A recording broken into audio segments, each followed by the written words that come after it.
श्री कृष्ण दर्शकों, आप सभी का फिर से एक बार पीआर भक्ति साधना चैनल पर हार्दिक स्वागत है। तो चलिए आज बात करते हैं गरुड़ पुराण भाग 6। गरुड़ जी ने कहा, एक केशव, नर्क से आया हुआ जीव माता के गर्भ में कैसे उत्पन्न होता है, वह गर्भावास आदि के दुखों को किस प्रकार भोगता है, कृपा करके मुझे बताइए। भगवान विष्णु ने कहा, स्त्री और पुरुष के संयोग से जैसे मनुष्य की उत्पत्ति होती है उसे मैं तुम्हें कहूंगा। ऋतुकाल के आरंभ में 3 दिनों तक इंद्र को लगी ब्रह्म हत्या का चतुर्थांश रजस्वला स्त्रियों में रहता है। उस ऋतुकाल के मध्य में किए गए गर्भाधान के फलस्वरूप आत्माओं की देह की उत्पत्ति होती है।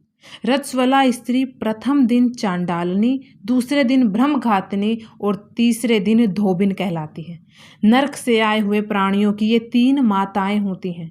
देव के प्रेरणा से कर्मानुरोधी शरीर प्राप्त करने के लिए प्राणी पुरुष के वीर्य का आश्रय लेकर स्त्री के उदर में प्रवेश होता है। एक रात्रि में वह शुक्राणु कलल के रूप में, 5 रात्रि में बुदबुद के रूप में और 10 दिनों में बेर के समान तथा उसके बाद मांसपेशियों से युक्त होकर अंडाकार हो जाता है। एक मास में सिर, दूसरे मास में बाहु आदि शरीर के सभी अंग, तीसरे मास में नख, लोम, अस्त, चर्म तथा लिंग बोधक छिद्र उत्पन्न होते हैं। चौथे मास में रस, रक्त, मांस, मैदा, अस्थि, मंजा और शुक, ये 7 धातुएं। 5वें महीने में भूख प्यास पैदा होती। 6ठे महीने में जरायु में लिपटा हुआ वह जीव माता की दाहिनी कोख में घूमता है। माता के द्वारा खाए पिए अनादि से बड़े हुए धातुओं वाला वह जंतु विष्ठा मूत्र के दुर्गंध युक्त गड्ढे रूप गर्भाशय में सोता है। वह गर्भस्थ शुद्धित कर्मियों के द्वारा उसके सुकुमार अंग प्रतिक्षण बार बार काटे जाते हैं, जिससे अत्यधिक कलेश के कारण वह जीव मूर्छित हो जाता है।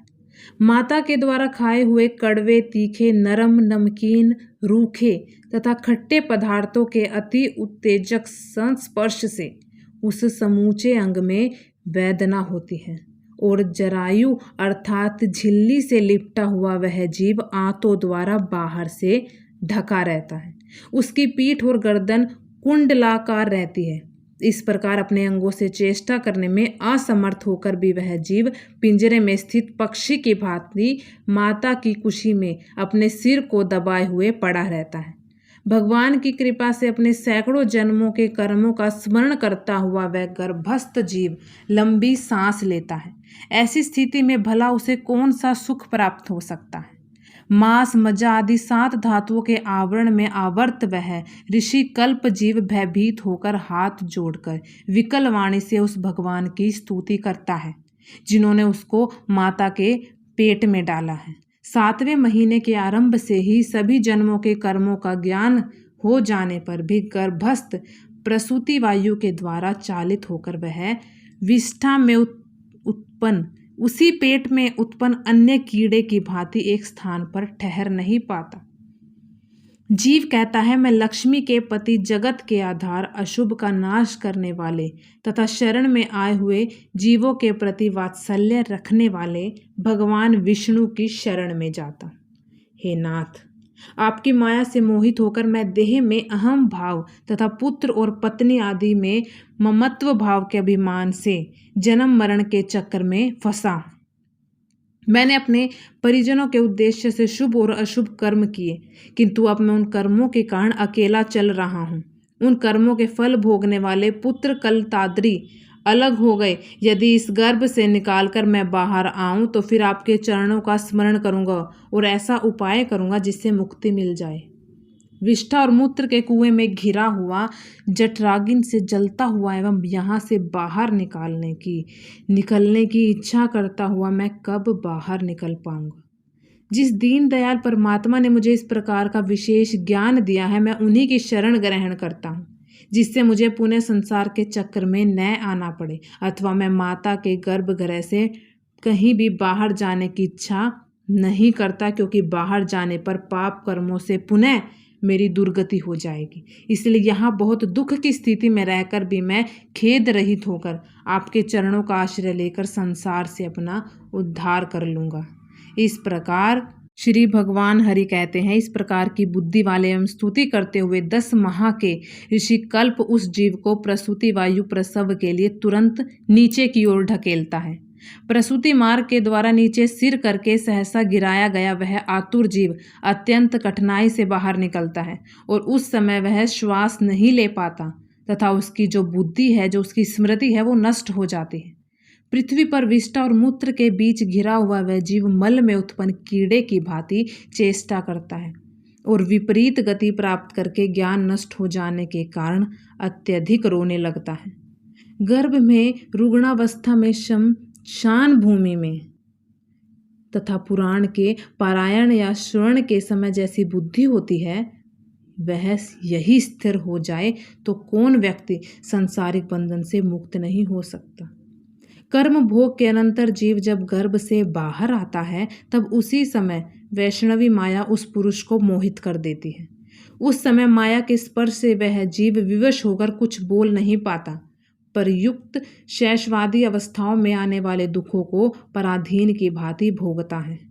उसका पोषण करने वाले लोग उसकी स्थिति इच्छा को जान नहीं पाते, अतः प्रत्याख्यान करने में असमर्थ होने के कारण वह अनभिप्रेत अर्थात विपरीत स्थिति को प्राप्त हो जाता है।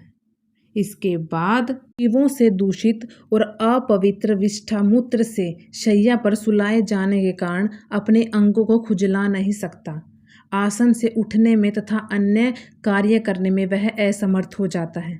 जैसे एक कीड़ा दूसरे कीड़े को काटता है, उसी प्रकार ज्ञान शून्य और रोते हुए उस शिशु को कोमल त्वचा को डांस, मच्छर, खटमल आदि जंतु काटते हैं।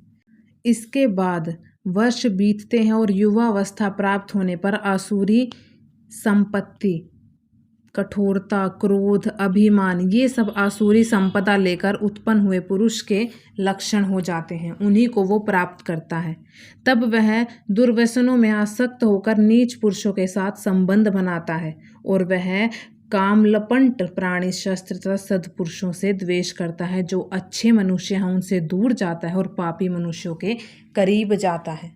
भगवान की माया रूपी स्त्री को देखता है और उसके मोह में पड़कर अपनी दुर्गति कर बैठता है और उसी में उसमें पतन कर लेता है।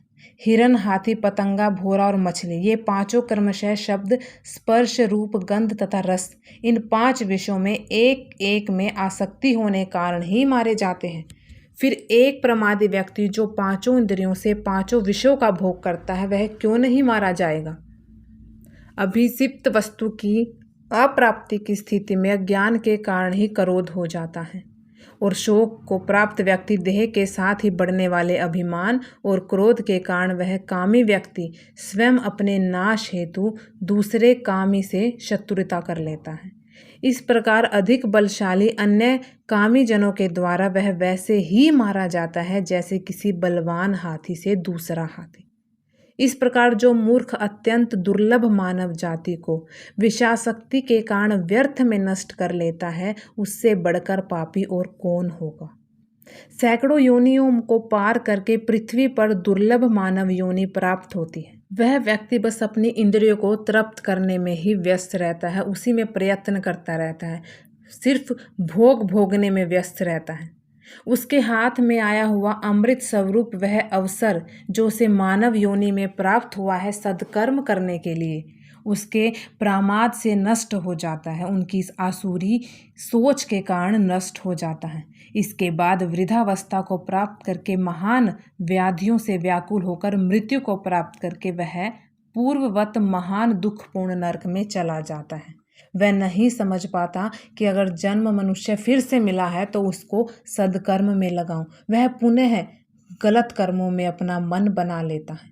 इस प्रकार जन्म मरण के हेतुभूत कर्म पाशों से बंधे हुए वे पापी मेरी माया से विमोहित होकर कभी भी वैराग्य को प्राप्त ही नहीं होते। हे ताक्षर्य, इस प्रकार मैंने तुम्हें हर कष्ट से हीन पापियों की नरक गति बताई।